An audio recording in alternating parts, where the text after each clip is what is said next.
Біздің бүгінгі тақырып жүрек аускультациясы. Жүрек аускультациясын бастаудан бұрын біз бірінші пациенттен рұқсатын аламыз, одан кейін пациенттің оң жағынан өтіп жұмысымызды бастаймыз. Яғни жүрек аускультациясын жүргізу үшін біз жүрек клапандарын дұрыс орналасқан жерлерін дұрыс бөлуіміз керек. Яғни оны дұрыс бөлуіміз керек. Жүрек клапандар біз бірінші болып ең көп зақымдалған клапан митральды клапаннан бастаймыз. Митральды клапан сол жақ үшінші қабырғаның төске беккен жерінде орналасқан. Яғни сол жақтан бірінші қабырға алып, екінші қабырға алып, үшінші қабырға. Бұл жерде митральды клапан орналасқан. Ал екіншісі бізде қолқай клапаны. Қолқай клапаны сол жақ үшінші қабырға төске беккен жер, яғни оң жақ үшінші қабырға төске беккен жердің ортасында орналасқан. Яғни сол жақтан бірінші қабырға алып, екінші қабырға алып, үшінші қабырға. Оң жақтан бірінші қабырға алып, екінші қабырға алып, үшінші қабырға. Осы екі нүктенің төске беккен жері, яғни оның ортасында мына жерде, яғни бізде қолқай клапаны орналасқан. Үшіншісі өкпе клапаны.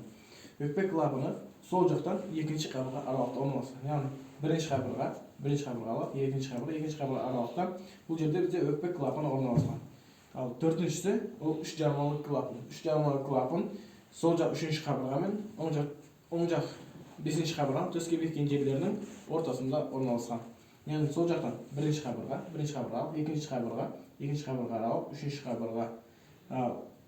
Оң жақтан бірінші қабырға алып, екінші қабырға алып, үшінші қабырға алып, төртінші қабырға, бесінші қабырға. Яғни осы екі нүктенің қиға сызықпен бірлестіретін болсақ, соның ортасында бізде үш жармалы клапан орналасқан.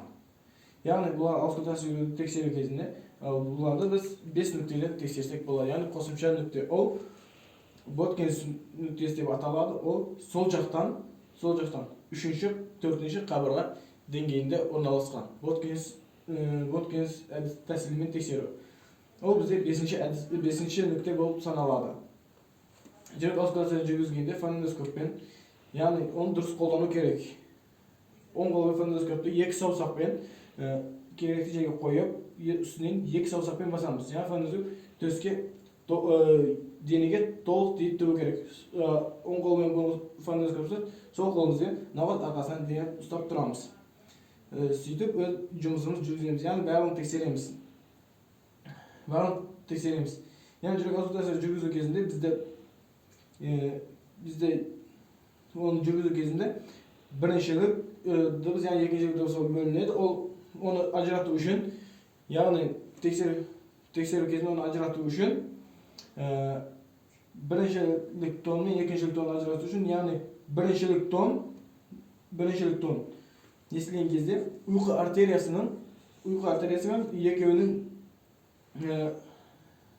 ырғағы, яғни пульсы бірдей болады. Оның үшін ұйқы артериясын тауып, ұйқы артериясы үстінен, яғни басамыз, фонендоскопты жүрекке қойып естиміз. Яғни сол кезде ұйқы артериясы мен жүректегі пульс тура келетін болса, ол біріншілік тон дыбыс болып саналады. Ал дұрыс келмейтін болса, яғни ол екіншілік тон дыбыс болып саналады.